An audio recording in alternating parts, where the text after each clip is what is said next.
faarfannaani warra gooftaa Yesuusitti amanan warra gooftaa Yesuusitti namanne lafti kun fi biyyi lafaa kun akka waan gatiin qabnetti lakkoomsisee Yerusaalem ishee haaraa kan yaadachiise faarfannaa kanadha.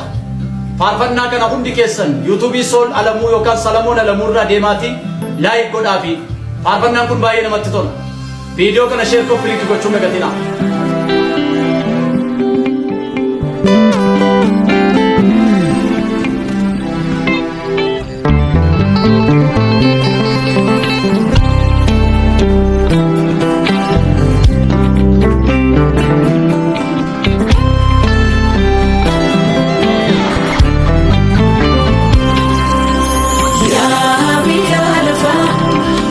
Sun abate sinofna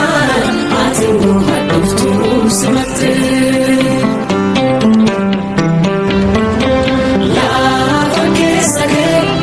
enuma kenuga dofkacha wangariftu tola himate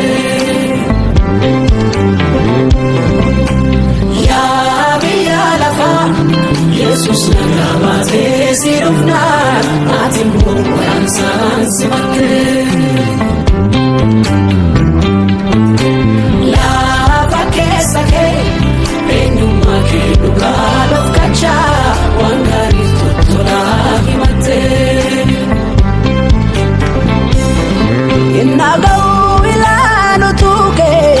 Katombe karate kutuke Silatun abdina ona loltare Yesusi funtolle na toltare Nanso sabin kubat dirmida Dastori sana fatirmida Innagau ilanu tuke Katombe karate kutuke Silatun abdina ona loltare Jesus ko funtolle na toltare Nanso sabin kubat dirmida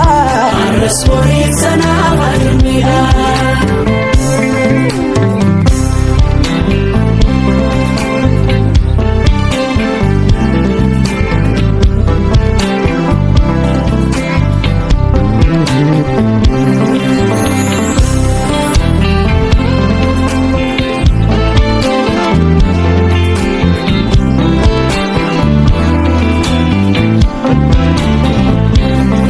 Andi balakan kerane malu ibidetol galcho balbaleke tisi sarra malanda mega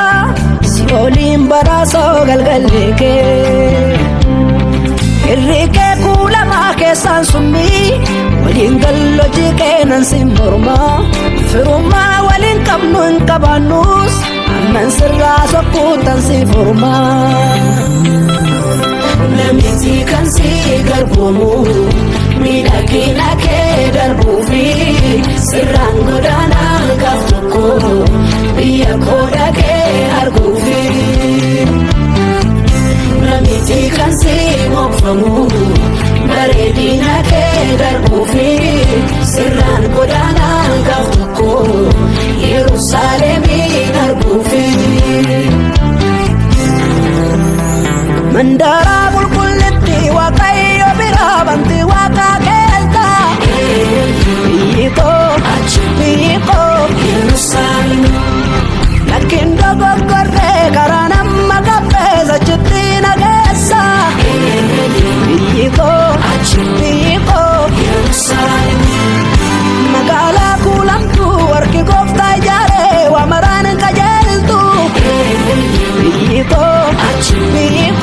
Yerusaalem Biyyicha yaadachaa jara jumburii kee garannan kajeeltu Biyyiko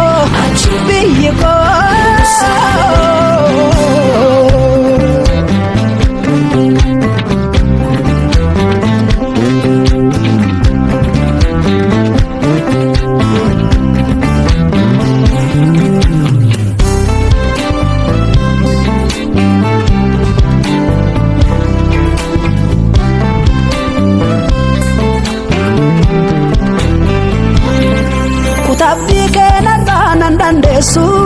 karaa san kapperraa kaasifin maku isaan hojjechaa fi jiruun beeka hayyoomuu ergaa keesifin dhaku jajumsa kee har'aan sin gokfamu illee kuffisa kees barabaadha sirraan turaa malee sin jiraadhu jedhachee ati naaf darabaadha naaf tolte finjiraanne daba waraansa keeni almee qaadeeni ubaaf sosobbaa kee dhaga'u kanan dideefi biyya koo yaadeeni ka'eera nafnachiini na tajjeefte suni gaggaraftee dira dhufee na fudhatoo nannisu sirratteega gargar galuuf dira biyyi koo Yerusaalem biyyi koo